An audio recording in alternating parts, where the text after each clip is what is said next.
प्रिय मित्रगण, मैं doctor S K. Verma YouTube channel के नवीनतम वीडियो में आपका पुनः स्वागत करता हूं। आगे बढ़ने से पहले कृपया मेरे चैनल को जिन मित्रों ने अभी तक सब्सक्राइब नहीं किया है, सब्सक्राइब कर लें, लाइक करें, शेयर करें, घंटी को दबाएं तथा वीडियो को अंत तक देखें। परिवार के अन्य सदस्यों को भी दिखलाएं। अगर आप इसके तुरंत पहले वाले वीडियो को देखेंगे तब आप इस वीडियो का अधिक आनंद उठा पाएंगे। लिंक डिस्क्रिप्शन में दिया हुआ है। इस वीडियो में मैं आपको चैत्यगिरी विहार, सांची संग्रहालय, उदयगिरी की गुफाएं, हेलियोडोरस स्तंभ तथा बीजा मंडल की सैर पर ले चलता हूँ। पहला, चैत्यगिरी विहार। इस चैत्यगिरी विहार का निर्माण श्रीलंका के महाबोधि सोसाइटी द्वारा 1947 से 1952 के बीच किया गया। यह विहार सांची परिसर के पास ही है। इसका उद्घाटन भारत के प्रथम प्रधानमंत्री पंडित जवाहरलाल नेहरू के द्वारा 30 नवंबर 1952 को किया गया।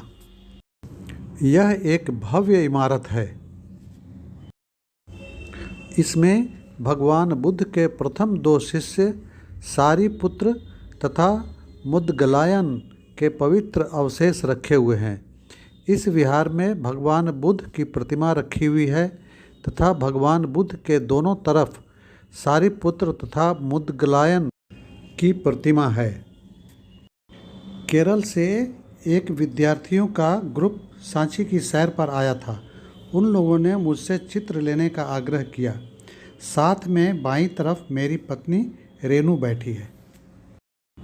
अब हम लोग पुरातत्व संग्रहालय सांची जाते हैं। यह संग्रहालय सांची परिसर के पास है। यह टिकट घर है। यहाँ का प्रवेश शुल्क 5 रुपये है। यह पुरातत्व संग्रहालय सांची का प्रवेश द्वार है। संग्रहालय परिसर में प्रवेश करते ही हमें एक पट्टिका मिली जिस पर लिखा था सर जॉन मार्शल का घर, जो उस समय के पुरातत्व विभाग के निर्देशक थे। यह उनका घर था। अब हम लोग संग्रहालय के मुख्य भवन के पास हैं। संग्रहालय में प्रवेश करते ही मुझे श्री राजेश लोधी जी मिले, जो वहाँ के कर्मचारी हैं। इन्होंने मुझे देखते ही पहचान लिया, स्वयं अपना परिचय दिया और कहा, सर मैं आपको पहचानता हूँ। आप डॉक्टर साहब हैं ना? आपका मैं यूट्यूब का वीडियो देखता हूँ और फॉलो करता हूँ। मैं आश्चर्यचकित रह गया, कहाँ दिल्ली और कहाँ सांची। इन्होंने मुझे संग्रहालय में अच्छी तरह भ्रमण करवाया, सभी भग्न अवशेषों के बारे में प्रचुर जानकारी दी। इनको बहुत बहुत धन्यवाद। यह पंखों वाले सिंह की भग्न मूर्ति है। ध्यान मुद्रा में बैठे बुद्ध पारंपरिक उत्तरीय, दोनों हाथों, वक्षस्थल तथा कंधों को ढके हुए है। कितना झीना सा उत्तरीय यानी ऊपर का वस्त्र महीन सिलवटों के साथ पत्थर पर उकेरी गई हैं। यह 4 भुजाओं वाली गजलक्ष्मी या जलाभिषेक देवी हैं। ऊपर के दोनों हाथों में कमल की कलियां, कलियों के ऊपर हाथी, नीचे के दाईं हाथ वरद मुद्रा में और बाईं हाथ में एक पात्र है। अभी तक हम लोगों ने 4 शेरों को, जो हमारे राष्ट्रीय चिन्ह नेशनल एम्ब्लेम में हैं, को सरकारी आदेशों भारतीय मुद्राओं में ही देखा है। आज हम लोग 2300 वर्ष पूर्व बने हुए एक साथ पीठ से पीठ सटाकर बैठे हुए 4 शेरों को देख रहे हैं। शेरों के ऊपर चक्र बना हुआ था जो भग्न अवस्था में है।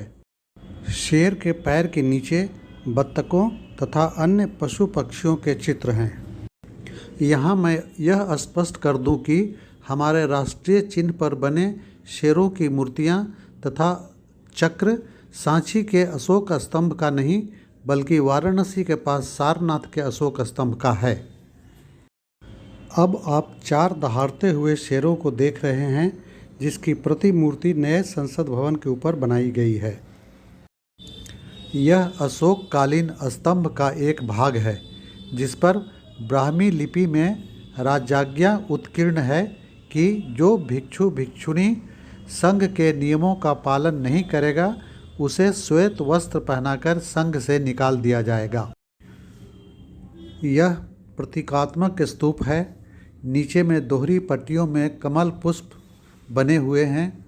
मध्य में 4 आले बने हुए हैं जिनमें बुद्ध की विभिन्न मुद्राओं में बनी प्रतिमाएं हैं। स्तूप का ऊपरी भाग गुंबदाकार है।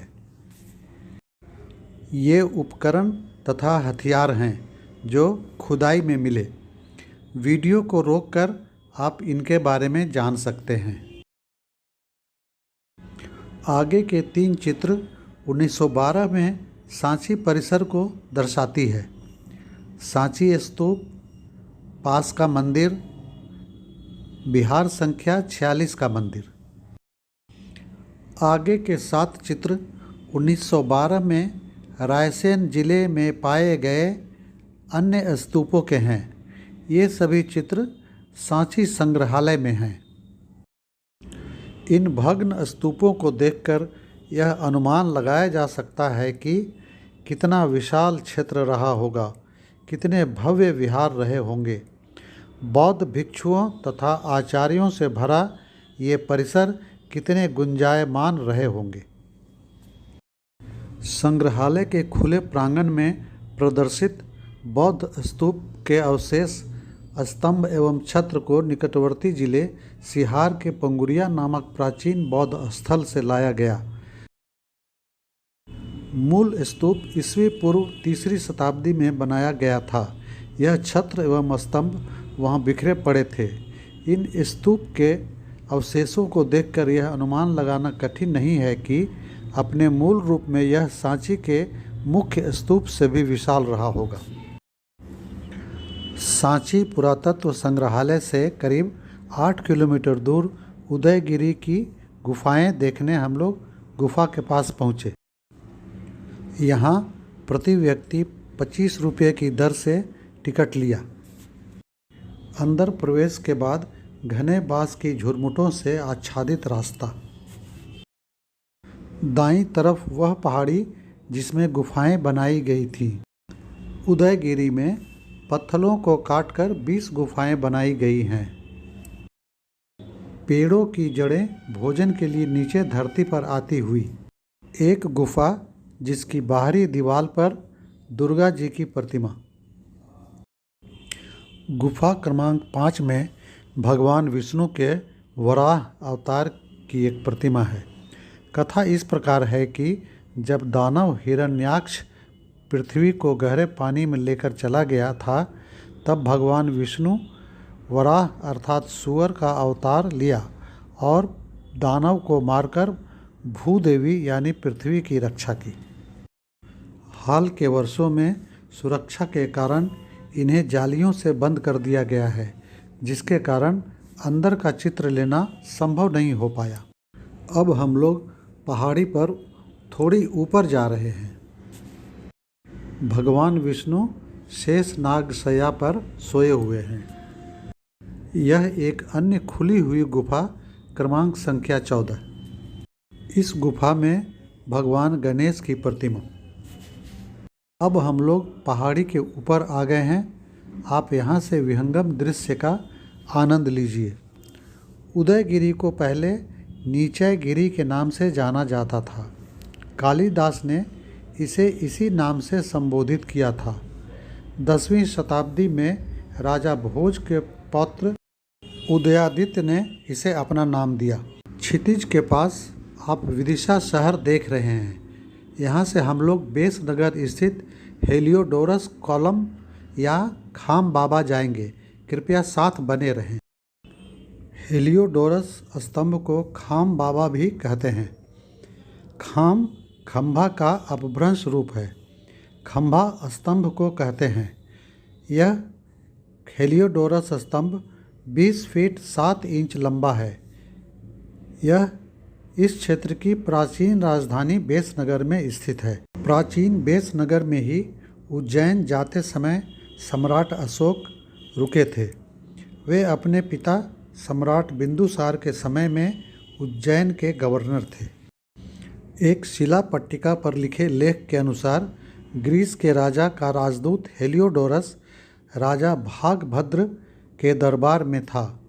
वह विष्णु के अवतार वासुदेव अर्थात कृष्ण का भक्त था और उसने वैष्णव धर्म को स्वीकार कर लिया और कृष्ण के मंदिर के सामने विष्णु के वाहन गरुड़ के सम्मान में इस स्तंभ को ईसा पूर्व 150 में स्थापित किया। इसे गरुड़ ध्वज भी कहा जाता है। अब हम लोग आधुनिक विदिशा शहर में स्थित बीजा मंडल चलते हैं। मुख्य द्वार पर भारतीय पुरातत्व विभाग द्वारा एक लेख है जिसमें बीजा मंडल का इतिहास लिखा हुआ है। बीजा मंडल शब्द विजय मंदिर का अपभ्रंश है। यह विशाल मंदिर 11वीं शताब्दी में परमार राजाओं के द्वारा निर्मित है। कई अन्य शोधकर्ताओं का मत है कि यह मंदिर परमार राजाओं के पहले का है। कितना विशाल मंदिर है यह मंदिर महिषासुरमर्दिनी का है। उत्खनित पुरावस्तुओं में महिषासुरमर्दिनी, अष्टभुजा गणेश, नृत्य करती नारी प्रतिमाएं हैं। एक अभिलेख के अनुसार इस मंदिर को चर्चिका देवी या चामुंडी देवी का मंदिर भी कहा जाता है। ऐसा माना जाता है कि चर्चिका देवी का अन्य नाम विजया देवी भी था। इस मंदिर के निर्माण में कितने विशाल पत्थरों का इस्तेमाल किया गया है। करीब 20 ऊंची सीढ़ियां चढ़ने के बाद हम लोग मंदिर के प्रथम तल पर पहुंचते हैं। बाहर से इसे बंद कर दिया गया है। मंदिर के दीवारों तथा स्तंभों पर कितनी सुंदर और बारीक नक्काशी की गई है। घंटी और झालर की नक्काशी। परिसर में भग्नावशेष बिखरे हुए हैं। अब हम लोग मूर्ति संग्रह कक्ष में चलते हैं जहां परिसर के बिखरे हुए भग्नावशेष को सहेज कर रखा गया है। ये देवी देवताओं की भग्न मूर्तियां हैं जो हमें अतीत की गोद में ले जाती हैं। ये हमारे पूर्वजों की विरासत है जिन्हें भारतीय पुरातत्व विभाग ने सहेज कर सुरक्षित रखा है। परिसर में एक विशाल कुआं है जिसे सुरक्षा की दृष्टि से जाली से ढक दिया गया है। इस प्रकार मेरी सांची और विदिशा की यात्रा समाप्त हुई, लेकिन आप मेरे साथ बने रहें। अगली वीडियो में मैं आपको मध्य प्रदेश की राजधानी भोपाल की यात्रा करवाऊंगा। इसमें गुफा मंदिर, रोपवे तथा जैन मंदिर, बिरला मंदिर, बोट क्लब या बड़ा तालाब। आपने कहाँ राजा भोज कहाँ गंगू तेली कहावत तो सुनी होगी। उन्हीं राजा भोज के शिव मंदिर में आपको ले चलूँगा। हमारी आज की यात्रा यहीं समाप्त होती है। इस वीडियो को देखने के लिए बहुत बहुत धन्यवाद। हमेशा की तरह योग और व्यायाम करते रहें, स्वस्थ रहें और मुस्कुराते रहें। पुनः धन्यवाद।